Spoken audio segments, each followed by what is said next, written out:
மிக முக்கியமா யாராவது வந்து எனக்கு மினிஸ்டர் ரொம்ப நல்லா தெரியும் அப்படின்னு சொன்னா நம்பாதீங்க. அவனுக்கு என்னை தெரியவே தெரியாதுன்னு அர்த்தம். அவனை தூக்கி வெளில போ, கெட் அவுட்னு சொல்லுங்க.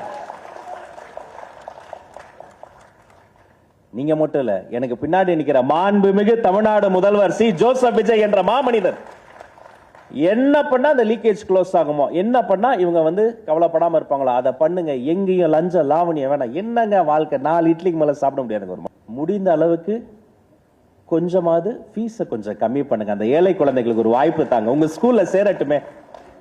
அரசு பள்ளியில படிக்கிற பிள்ளைகள் எங்களுடைய பிள்ளைகள், பிரைவேட் ஸ்கூல்ல படிக்கிற பிள்ளைகளும் எங்களுடைய பிள்ளைகள் தான், எங்க வீட்டு பிள்ளைகள் தான். அந்த ஒரு அவங்க கொஞ்சம் மிடில் கிளாஸ்ல தான் அங்க கொஞ்சம் வராங்கன்னா கொஞ்சம் அவர்களுக்காக அதை கன்சிடர் பண்ணுங்க. இது அமைச்சராக உங்க சகோதரர் நான் கேட்கிறேன், பண்ணுவீங்களா?